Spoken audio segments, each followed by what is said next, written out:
Hello everyone, welcome to Next Level Commander, and today we're ranking the top 10 Precon face commanders of all time. And number 1 is not Atraxa. Do you remember when you picked your first Precon deck? For many of us, it was a big deal. You can mess this one up. The commander you choose will determine whether next month's lunch money goes towards blue instants or black zombies. It's a relationship, a commitment to that face commander, and it was your identity at the magic table.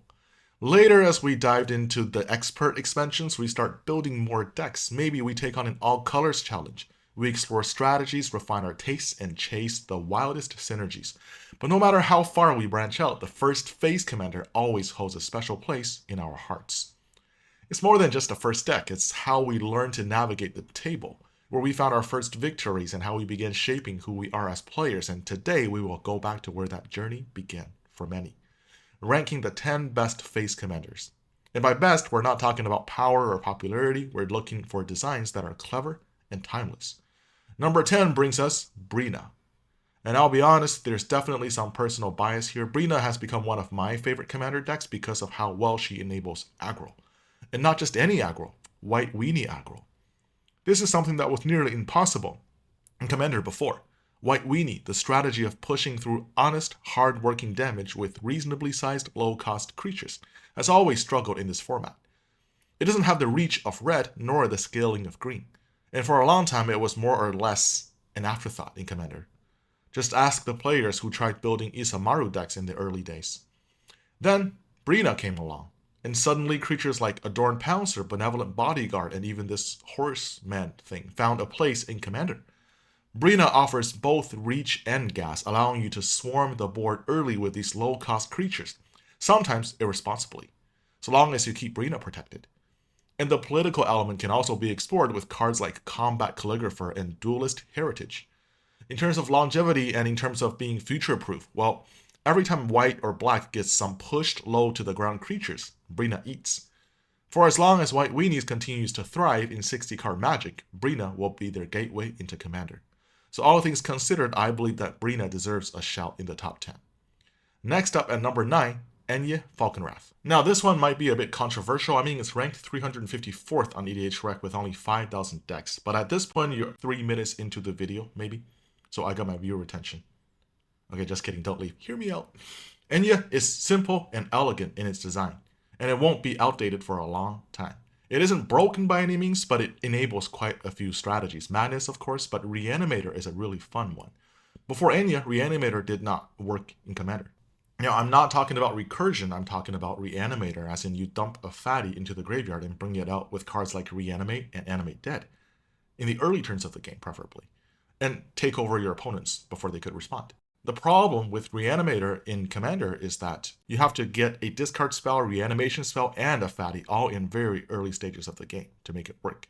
That's just a lot of effort for not so much payoff. Well, this is still true, but Enya makes the setup part a lot easier and more consistent. You are guaranteed a looter from the command zone, which will give you 2 activations by turn 4. When your opponents are still dropping their explosive vegetations and solemn simulacrums, you have an Ulamog. And sure, it's still not going to take over the game, but Enya will keep the engine running, feeding you backup threats and maybe eventually a living death. The strategies that Enya enables strikes a nice balance between power and novelty, and that's why I have her in the top 10. Number 8, Zedru, the Great-Hearted. The first Commander set had a lot of gems, a lot. It makes sense because they had over 20 years of design space, and Zedru filled a massive one. Giving your opponents gifts that blow up in their face will never not be funny to newer players. And more experienced players will always enjoy exploring the synergies and rules interactions involved. And to this day, we are getting cards for this theme, but never a commander better than Zedru. What's preventing Zedru from ranking higher is the design is a bit conservative in my opinion. For a strategy that puts you through hoops after hoops, it costs 7 mana to cast Zedru and make your first donation. And you don't reap the mediocre benefits until a turn later. I mean, just look at Steelkin. But still, to this day, 14 years after its release, Zedru represents an entire archetype, and whenever we get a funny, donatable permanent, we still think of Zedru. And that is what I mean by timeless. Number 7, we are looking at another Jeskai commander, Zenia, Valley's Voice, a bird bard from Bloomborough that strikes a balance between power and charm. I mean, it's a stork delivering babies. That's just adorable. Just think about the baby Warhounds, baby Sun Titans, baby Eldrazi. What's not to love? But at the same time, Zenia packs a lot of power. It adds a clever twist to the traditional creature ETB decks. Not only for doubling the ETB triggers, but also opens up space for playing creatures that work with themselves. And on top of that, bringing tokens into the equation also opens up the door for populating strategies. And if all that fails, Zenia is even capable of pushing through commander damage. So Zenia is a perfectly competent commander for creature ETB decks, but at the same time it opens up so much more possibility for you to play around with. And it is open-ended enough that it will be a commander constantly brought up whenever a new set releases. And that's why I have it in the top 10. For number 6, we are staying in the same postal code, the same profession even. Bellow, Bard of the Brambles. Artifact and enchantment decks are common, but Bellow adds a whole new twist. You'll understand when you see a double striking Berserker Onslaught coming your way. Traditional artifacts and especially enchantment decks had always struggled with closing out games, often relying on locks, combos, and sometimes concessions. Bellow, embracing the Gruul color, provides the most direct and no BS solution. And the deck is so interesting to build. You see players ditching Skyshroud claims for encroaching Dragonstorms, and you see Asika's Chariot driving itself. And also, you see the One Ring players giving up on that sweet value just to smack you with the indestructible ring. Also worth noting is that Bellow's ability is static and constant during your turn, so your enchantments and artifacts will trigger ETB abilities. I mean, Warstorm Surge triggering itself is just pure chaotic and mind-boggling fun, and no one is safe. Moving on to number 5, and I know there are a few names you've been waiting for. Whether you like this video or write an angry comment after clicking report comes down to the second half. Although I'm fairly confident about this number 5. Prosper, Tomebound. Talking about an open-ended commander, or what I like to call crossroads commanders. You can take dozens of different paths and Prosper will be sitting at the center, handing out treasure tokens to everyone. As long as it involves exile, it triggers. Now see if I can even name them all. Impulse Draw, Cascade, Discover, Plot, Foretell, Madness, Adventure, Suspend, Rebound, and Ragavan. Am I missing any? That's hundreds, if not thousands of cards that you can just mix and match to build your unique strategy. A future-proof commander tends to get solid cards every year. And then there's Prosper, who gets entirely new mechanics every year. Must be nice. Number 4, I can sense your mouse closing in on that report button. Now, if you can't find it, it's hidden on the top right on the video description section, behind the 3 dots. I usually choose hateful or abusive content or misinformation. But don't do it just yet, because number 4, we have Henzy, Toolbox Tori.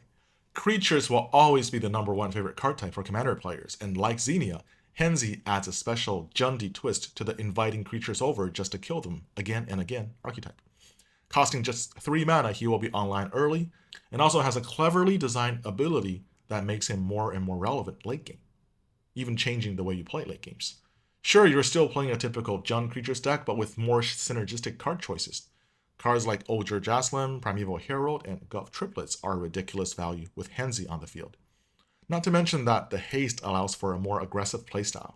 You never know when a Tree Shaker Chimera is coming down to take your board away. And all in all, Henzy is one of the most interesting creature commanders we've seen in a long while, and the community seems to agree. Now we move on to number 3, the Moplasm. Talk about a simple yet timeless design with infinite possibilities. If Prosper is a crossroads commander, then the Moplasm is Roma. Mill, Reanimate, ETB creatures, Power Matters, +1/+1 counter synergies, Combo, Voltron, Ooze Tribal. This card alone covers like half of the most popular archetypes. And you can mix and match to your heart's content. And more importantly, is fun and requires some creativity to build. Lord of Extinction plus Walking Ballista, Death Shadow plus Blighted Agent, and currently I have a Moplasm deck. It is built as a mill deck that wins by stealing creatures and spells from opponents' graveyards. And Moplasm is really the glue that holds it all together. Another reason the Moplasm is so high on my list is the balancing. This card, designed 14 years ago, is still perfectly balanced and costed for what it does in 2025. After a decade and a half worth of power creeping, they still couldn't make anything that Moplasm's better than the Moplasm. And I suspect this will be the case for the foreseeable future. And now, number 2, and this is what many of you are waiting for. Atraxa, Praetor's Voice.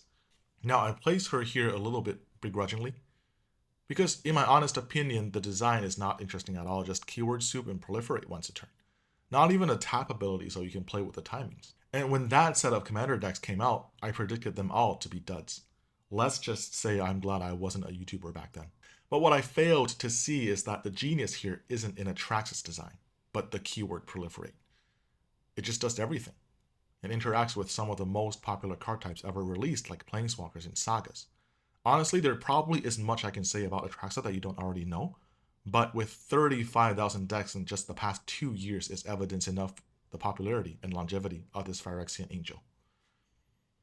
And finally, number 1.